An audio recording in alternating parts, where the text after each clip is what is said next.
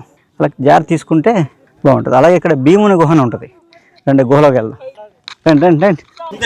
ఇలా వెళ్ళి అటు పైకి వచ్చేస్తాం. ఇది మన త్రేతాయుగం, ద్వాపరయుగం, కలియుగం అన్ని యుగాలకి సంబంధించిన ఆనవాళ్ళు ఇక్కడ ఉన్నాయన్నమాట. అలాగే త్రేతాయుగంలో రాముడు, సీత అక్కడ ఈ కొండ మీద ఉన్నారు. వనవాసం చేసినప్పుడు ఇక్కడ వచ్చారు.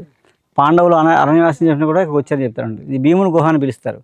ఇక్కడ భీముడు గద పెట్టిన ఆనవాళ్ళు గుహ ఉంటుంది అనమాట. భీముడి గుహ అంటారు. గుహలోకి వెళ్దాం పదండి. వాళ్ళకి ఇక్కడే బస. జై శ్రీరామ్, జై శ్రీరామ్, జై శ్రీరామ్, జై శ్రీరామ్, జై శ్రీరామ్, జై శ్రీరామ్, జై శ్రీరామ్, జై శ్రీరామ్, జై శ్రీరామ్, జై శ్రీరామ్, జై శ్రీరామ్, జై శ్రీరామ్, జై శ్రీరామ్, జై శ్రీరామ్, జై శ్రీరామ్, జై జై శ్రీరామ్, జై శ్రీరామ్, జై శ్రీరామ్, జై శ్రీరామ్, జై శ్రీరామ్. చూసారా ఎంత ఇరుగ్గా ఉందో. ఇది విశేషం ఏంటంటే ఎంతలా ఉన్నా దూరం వెళ్ళిపోతుంది మీరు. ఎంతలా ఉన్నా ఇందులో వెళ్ళిపోవచ్చు. ఇందులో జాగ్రత్త పాములు, ములపందులు అలాంటివి ఇందులో ఉంటాయి మనకుంటాయి. కొండ చిలువలు, ములపందులు ఇలాంటివన్నీ ఉంటాయి. ఉడుములు ఇలాంటివి ఉంటాయి. ఇందులో గబ్బిలాలు ఇవి కూడా ఉంటాయి ఈ గుహలో. ఇందులో చూస్తే ఇగో చూసారా ఎంత మనిషి అయినా అంగుళం గ్యాప్ ఉంటుంది అనమాట. ఎంతలా మనిషి అయినా అంగుళం గ్యాప్ ఉంటుంది, వెళ్ళిపోవచ్చు. అంటే వెళ్ళాం అనుకోండి, డౌట్ పడితే ఉండిపోతాం. అటు వెళ్ళాం, ఇటు వెళ్ళాం. రైట్. ఇక్కడి నుంచి పాకాల. చూసారా దిగే ఎంత బాగుంది గుహ. ఈ గుహలో నేను 3 రోజులు ఉన్నాను ఒక్కడనే. విజయనగరం వచ్చిన కొత్తలో ఒక్కడనే వచ్చి ఈ గుహలో 3 రోజులు 18 ఏళ్ళ క్రితం గుహలో ఉన్నాం. కానీ పాక్కుంటూ వెళ్ళాలి. పాకండి పాకండి పాకండి. గాలి వేస్తుంది, విపరీతం గాలి వేస్తుంది. ఇక్కడ ఉంటే ఏ ఎక్సర్సైజ్ అక్కర్లేదు. రోజు కొండకి దిగేసాము, కొండ అన్ని ఆసనాలు వేస్తాం.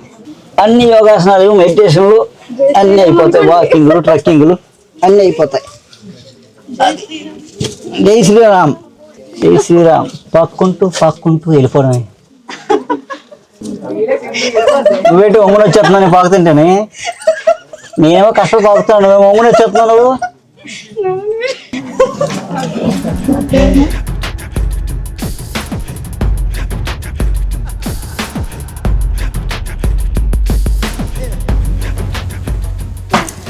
అమ్మయ్యా వచ్చేసా.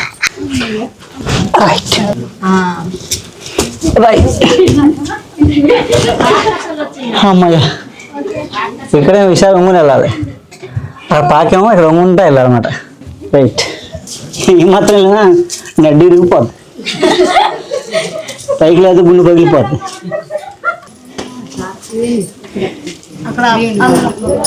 ఓ అమ్మయ్య. ఓ అయితే ఓహో ఇగో ఈ కన్నం ఉంది కదా, భీముడు భీముడు కదా, భీముడు కదా.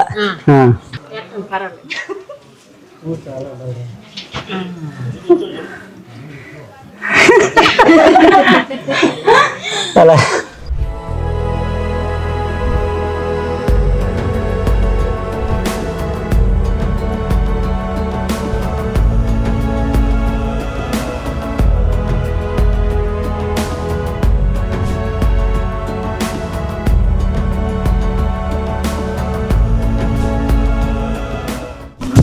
3 రోజులు ఇక్కడే పడుకున్నాను. నేను ఇక్కడే వండుకొని ఇక్కడే పడుకున్నాను.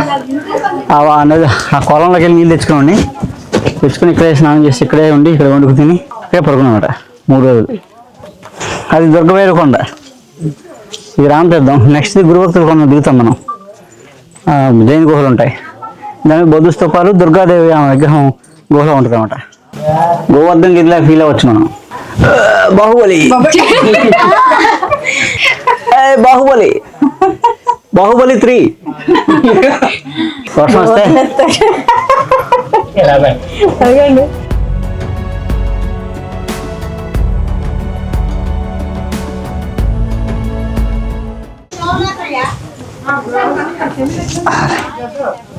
నేను పట్టుకుంటా వెళ్ళిపో, అందరూ వెళ్ళిపోండి. రాయి పడకుండా పట్టుకుంటానా? అందరూ వెళ్ళిపోండి, అందరూ వెళ్ళిపోండి.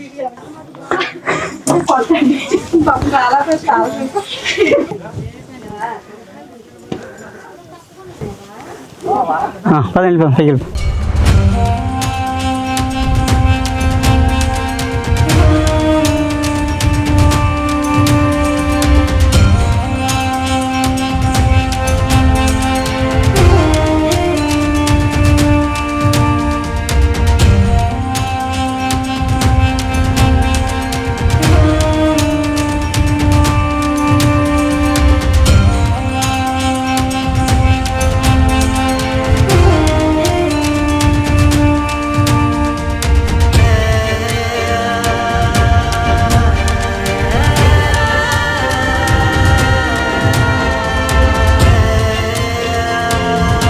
సీతమ్మ వారు ఇయ్యాల మంచం అని చెప్తారు మేడం. మంచం కూడా ఉంటుంది. ఏంటంటే ఇక్కడ సంతానం లేని వాళ్ళు వచ్చి ఇక్కడ మొక్కుంటారు, వెళ్ళబడతారు. సీతమ్మ వారి విగ్రహం ఉయ్యాల. మనం రామతీర్థం కొండ ఎక్కాం. ఇట్లంటే ఎక్కి రాముని దర్శనం చేసుకుని ఇక్కడ శీతాకాలం భీముడి గుహలు, అక్కడి మళ్ళీ ఇంకో కొండ ఎక్కి అదే కొండ పైకి ఎక్కి మళ్ళీ దిగాం. అలా ఎక్కి దిగి ఒక 4-5 కిలోమీటర్లు, ఇంచుమించుగా ఒక 4 కిలోమీటర్లు ఉంటుంది. ఈ ఎండలో మధ్యాహ్నం 1 గంట అవుతుంది. ఇప్పుడు ఎండలో అదృష్టం వల్ల ప్రకృతి సహకరించింది. వనయాత్రకి వనదేవతలు అనుగ్రహించాయన్నమాట. మబ్బులు, మేఘాలు, చిన్న చిన్న ఎండ మధ్యలో అలాగే మనం ఇక్కడ ఈ గుడికి చేసుకున్నాం. ఇది యాక్చువల్గా గురుభక్తులు కొండ అంటారు. కింద జైన గుహలు ఉంటాయన్నమాట. పక్క విగ్రహం జైనులకు సంబంధించింది. ఇదేమో రాముడు, సీత, లక్ష్మణుడు, భరతుడు, ఆంజనేయ స్వామి ఆ విగ్రహం. అలా ఇక్కడ నుంచి మనం దిగితే గుహలోకి వెళ్తాం. అక్కడ జైనులు తపస్సు చేశారన్నమాట. జైన గుహలు అంటారు. ఈ తర్వాతే దొగ్గవేరు కొండ. మనం ఇంకో కొండకి వెళ్ళాలి. ఇప్పుడు ఇది యాక్చువల్గా మామూలుగా సహజంగా 3 రోజుల యాత్ర. ఇది ఈ ఒక్క రామతీర్థమే 3 రోజులు చేయాలి అని ఒక రోజులో మనం చేస్తామన్నమాట. ఇలా దూరి ఆ కోడి పక్కన ఇలా వచ్చారన్నమాట. నేను దూరి వస్తాను. ఇప్పుడు చూడండి, ఈ గుహ స్పెషాలిటీ. ఇలా పడుకొని ఇలా దూరి అలా వచ్చేస్తాను నేను.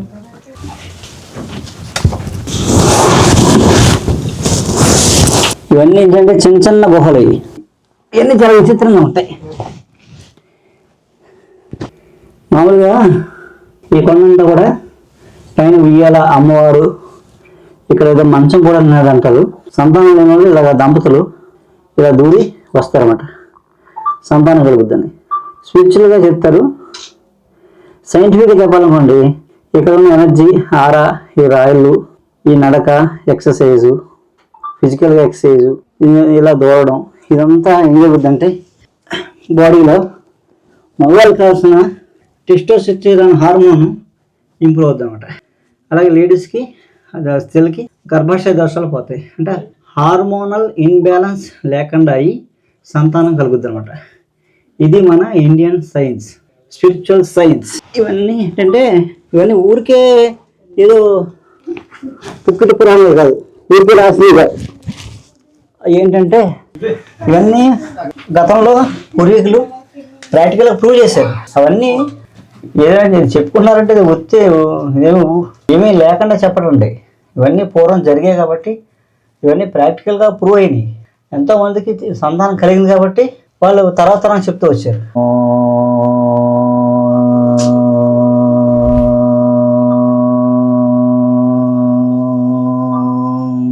లక్ష్మీం క్షీరసముద్రరాజతనయాం శ్రీరంగదామేశ్వరీం దాసీభూత సమస్తదేవవనితాం లోకైకదీపాంకురాం శ్రీమన్మందకటాక్షరాబ్ధ బ్రహ్మేంద్ర గంగాధరా త్వాం త్రైలోక్యనీయం వనసరజాం వందే ముకుంద ప్రియాం. ఓం శ్రీ మాత్రే నమః. ఓం శ్రీ మాత్రే నమః. లోకా సమస్తా సుఖినో భవంతు. లోకా సమస్తా సుఖినో భవంతు. లోకా సమస్తా సుఖినో భవంతు. ఓం శాంతి శాంతి శాంతి.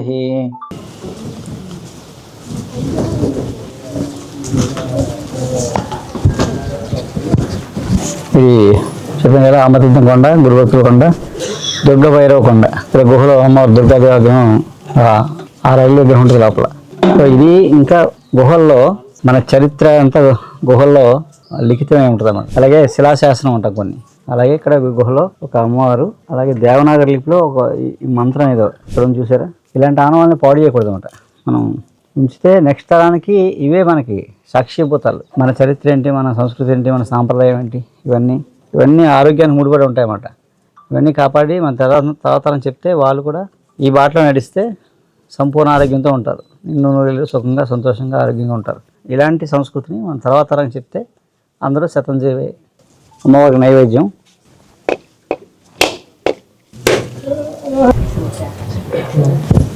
ఈ గుహ దుర్గా భైరవ కొండ అని పిలుస్తారు. పైన బౌద్ధ స్తూపాలు ఉన్నాయి.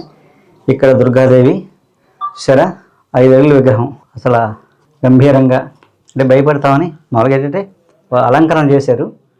విగ్రహం చాలా విగ్రహాన్ని చూడగానే మనకి అన్ని సమస్యలు తిరిగిపోతాయి అన్నమాట. దుర్గాదేవి వనదేవత. మనం అక్కడ గోందూరులో పూజలమ్మ అమ్మవారు వనదేవత, ఇక్కడ దుర్గాదేవి వనదేవత అన్నమాట. ప్రతి వృక్షము దేవతే. అలాగే ఇలా అమ్మవారి శక్తి స్వరూపం. అలాగే వనదేవతలు కూడా వనాలు కూడా శక్తి స్వరూపమే. మన వనయాత్రలో ఆక్రమించేది దుర్గాదేవి అమ్మవారు. దుర్గభైరవ కొండతో మన వనయాత్ర ముగిసింది. రామతీర్థం అన్నాం కదా, రామతీర్థంలో ఆఖరి అమ్మవారి దర్శనంతో మనం ఈ వనయాత్ర ఇక్కడితో ముగిసిందన్నమాట. మనకు కూడా అందరూ వానర సైన్యం లాగా అందరూ వచ్చారు. సో అందరికీ ఇక్కడ ఏ కార్యక్రమం చేసినా ఆరంభంలో అగ్ని హోత్రం చేయాలి, దీపం వెలిగించడం లేదా అగ్ని హోత్రం చేయడం చేయాలి. ఆ కార్యక్రమం అనంతరం అన్నశాంతి చేయాలి. అది చేస్తే అప్పుడు మనం చేసిన పనికి 1000 రెట్లు బలం వస్తుందన్నమాట అండి. అది సార్థకత అవుతుంది. ఏ కార్యక్రమం చేసినా అన్న సమాధానం ఏం చేస్తామంటే ఆ కార్యక్రమం యొక్క ఫలితం అందరికీ దక్కడం కోసం, ఈ పంచభూతాలకి సమర్పించడం కోసం చేసేది అన్నశాంతి.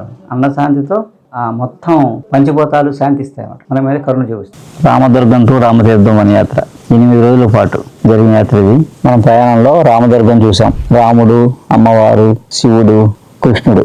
అలాగే అక్కడ చాలా వనమూలికలు కూడా చూసాం. రామదుర్గం, దాని తర్వాత గోవిందపురం పూజాలమ్మ అమ్మవారు, మధ్యలో బాపనమ్మ, సింగరమ్మ, ఇవన్నీ అవి టచ్ చేసుకుంటూ గోవిందపురం పూజాలమ్మ అమ్మవారు. అక్కడ కొన్ని కార్యక్రమాలు చేసాం. పూతుకుంట శివాలయం, అక్కడ కూడా చాలా మూలికలు ఎప్పటి నుంచో అక్కడ కొన్ని మొక్కల్ని వేసి ఉంచాం అన్నట్టు. అంటే అరుదైన మొక్కలు, అంతరించిపోయిన మొక్కల్ని చాలా చోట్ల మనం మదర్ ప్లాంట్స్ అక్కడక్కడ ఉంచాం. అవి సేకరించాం.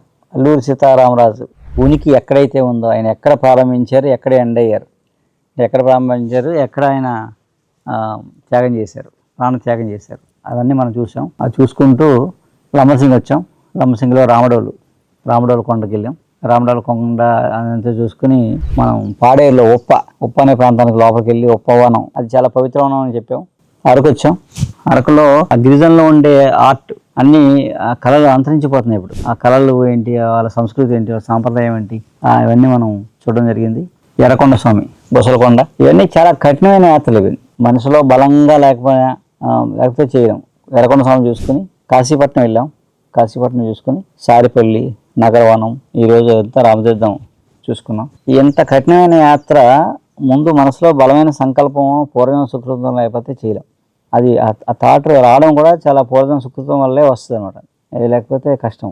యాత్ర ప్రారంభమైనప్పటి నుంచి ప్రతిరోజు స్టార్టింగే కఠినమైన కొండ అనమాట ఎక్కేసాం. సో ఈ యాత్ర ఎంత కఠినంగా ఉన్నా సరే ఎందుకు ఈ యాత్రని ఇంత బాగా చేయగలిగామంటే, ఎన్ని కష్టాలున్నా, ఎన్ని కొండలు ఎక్కినా, ఎన్ని సాయంత్రానికి ఎంత అలసిపోయినా, మొన్నటికి ఇంకా రెట్టింపు ఉత్సాహంతో ఈ యాత్ర చేయడానికి కారణం ఏంటంటే, అందరూ ఎవరైతే నాకు ఫోన్ చేసిన వాళ్ళు, ఈ ఛానల్ చూసి మాకు మెసేజ్లు పెట్టిన వాళ్ళు, ఈ వీడియోలు చూసి మెసేజ్ పెట్టిన వాళ్ళు, మీరు పెట్టే మెసేజ్లు కానీ, మాకు వచ్చే ఫోన్లు కానీ, యాత్ర గురించి ఎంత అద్భుతంగా ఉంది అని మీరు చెప్పడం. సో అదంటే మాకు రెట్టింపు ఉత్సాహాన్ని ఇచ్చి, ఇదేమి అలసట తెలియకుండా ఈ యాత్రని ముగించడానికి ప్రధాన కారణం మీరు పెట్టే మెసేజ్లు, నాకు వచ్చిన ఫోన్లు, ఇవే కారణం అన్నమాట. కాబట్టి ఏంటంటే అందరూ చాలామంది యాత్రకి తీసుకెళ్ళండి అంటున్నారు. మామూలుగా ఏంటంటే యాత్రకి వెళ్ళడం చాలా కష్టం. అంటే కానీ మిమ్మల్ని నేను తీసుకెళ్ళే ప్రయత్నం చేస్తాను. అంటే ఎలా తీసుకెళ్ళాలి ఏంటి, మీకు ట్రైన్ లేకుండా, ఇంత కొత్త వాళ్ళు కదా, ఎలా తీసుకెళ్ళాలనేది ఒక ప్లాన్ చేస్తాను ఖచ్చితంగా. ఇంకా ఇలాంటి వనయాత్రలు బోర్డు ఉంటాయి, కానీ ఖచ్చితంగా మిమ్మల్ని తీసుకెళ్లే ప్రయత్నం చేస్తాను. ఎలా తీసుకెళ్ళాలి ఏంటంటే ఒక చిన్న ప్లాన్ ప్రకారం తీసుకెళ్తాను. అంటే నాదే ఉంది, కొట్టిన పిండి ఎలాగైనా వెళ్ళిపోతాను.